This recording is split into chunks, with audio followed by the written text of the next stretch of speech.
Cikgu teruskan topik 1.15 hingga topik terakhir 1.17 yang nota ini membincangkan implikasi sosial berkaitan penggodaman dan cerdak kelompok perisian. Okay, yang ini cikgu hanya akan baca ataupun terangkan sedikit berdasarkan nota PDF ni ya. Sebelum tu kamu kena faham atau kita kena tahulah definisi penggodam itu apa dan cerdak kelompok itu apa. Okay, penggodam atau hackers ialah penjenayah cyber yang bertindak memintas komunikasi rangkaian. Okay, bagi memperoleh data penting pengguna untuk dieksploitasikan. Dieksploitasikan di sini maksudnya disalahgunakan.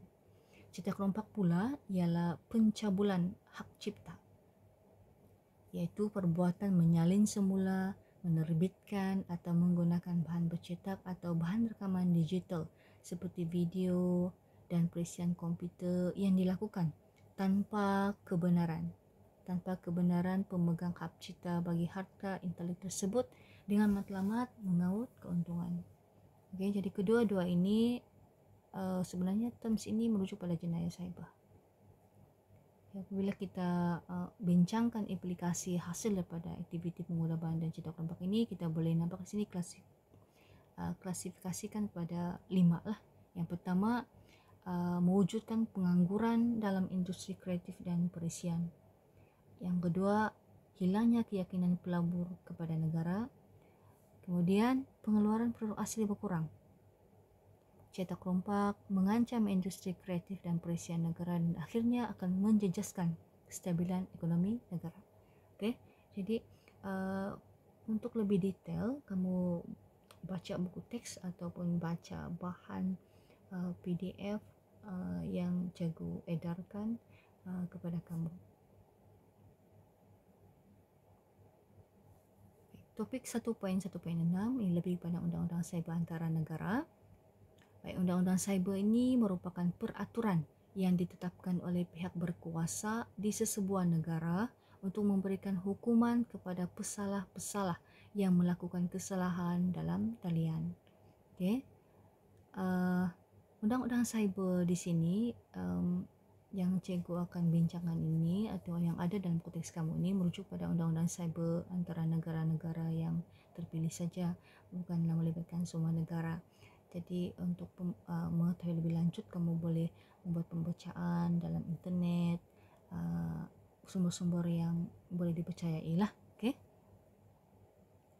Baik, di negara kita sahaja, kalau kita lihat siri ini pada tahun 1997, okay, ada beberapa akta yang dicipta, antaranya akta hak cipta yang dipindah dari tahun 1996, akta teleperubatan, akta jenayah komputer, akta tanda tangan digital. Dan pada tahun 1998 pula ada dua akta lagi yang digubal, iaitu akta komunikasi dan multimedia, akta Suruhanjaya komunikasi dan multimedia. Pada tahun 2000 akta perdagangan elektronik digubal, 2007 akta aktiviti kerajaan elektronik, okay, dan pada tahun 2010 akta perlindungan data peribadi.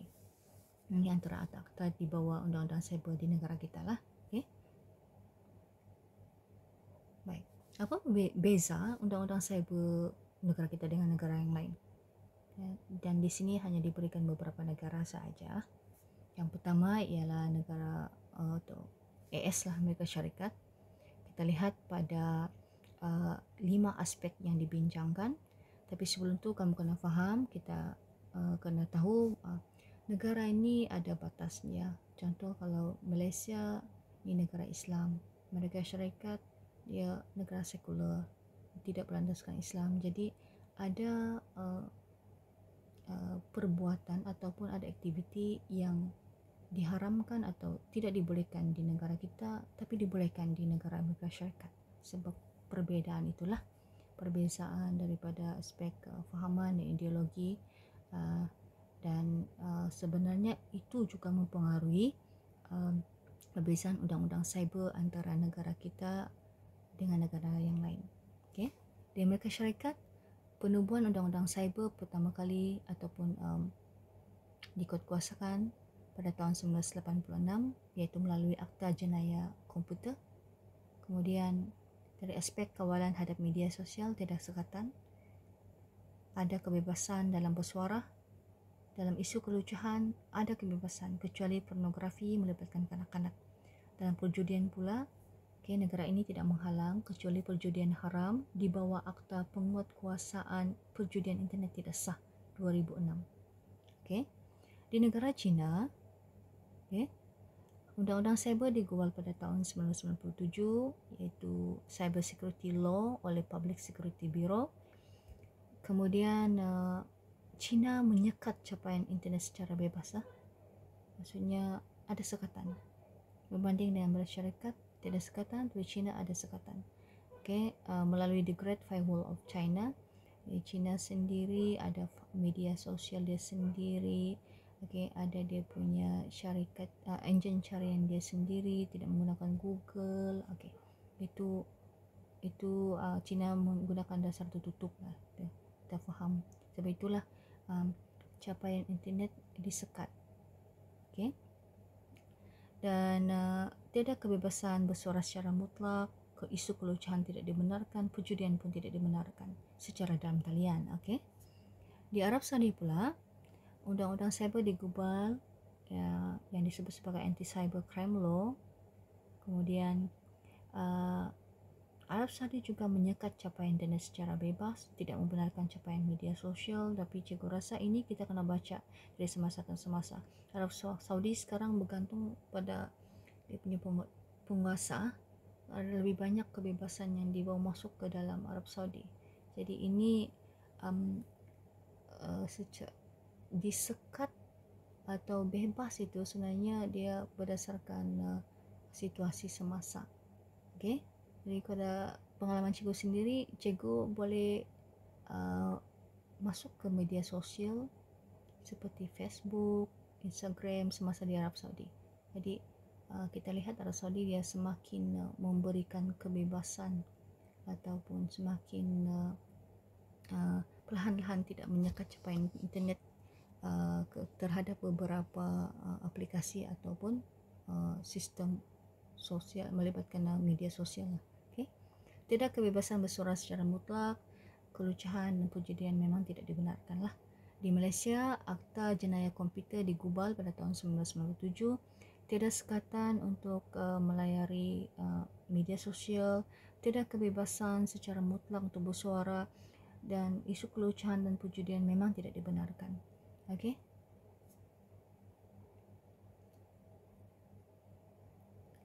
Ini topik yang terakhir, iaitu kerjaya yang berkaitan dengan bidang pengkomputeran masa hadapan.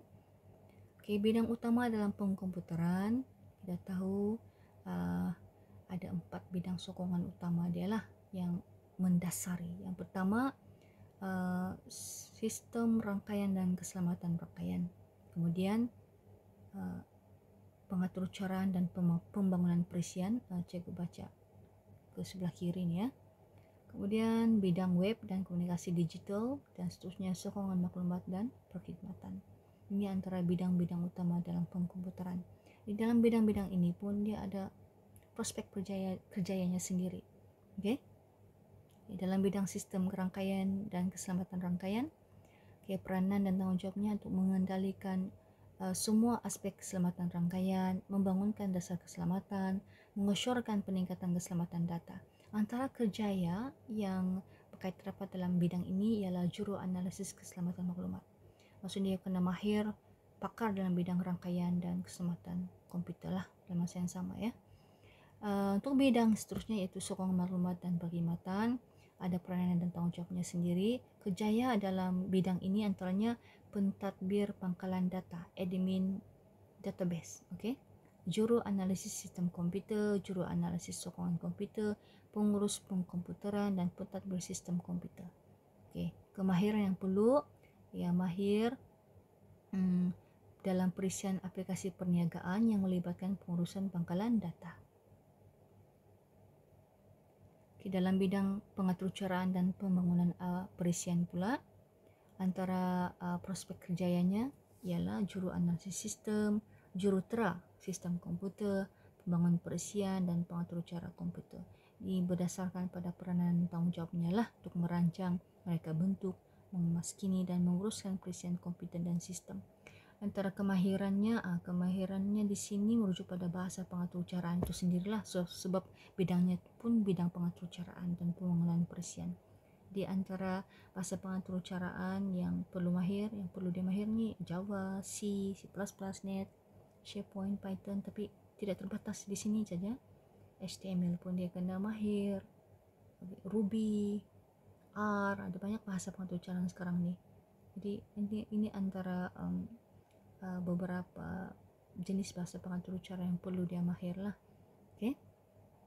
Bukan juga semua, yang penting dia ada pengetahuan dan dia boleh kembangkan dengan baik. Itu yang paling penting. Okay? Dan bidang terakhir ialah web dan komunikasi digital.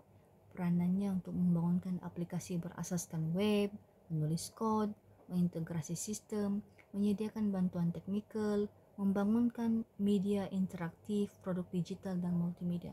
Di prospek kerjanya antaranya pembangun laman web, pembangun perisian multimedia, pakar media digital, pereka grafik dan multimedia.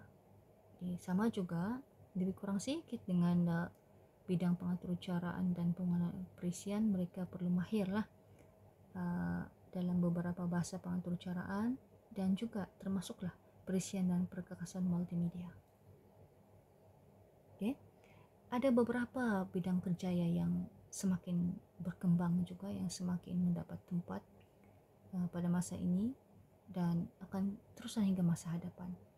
Ketiga elemen yang telah dikenal pasti menjadi komponen utama infrastruktur bagi produk dan perkhidmatan dalam sektor perindustrian masa kini, antaranya komponen ataupun aspek mudah alih.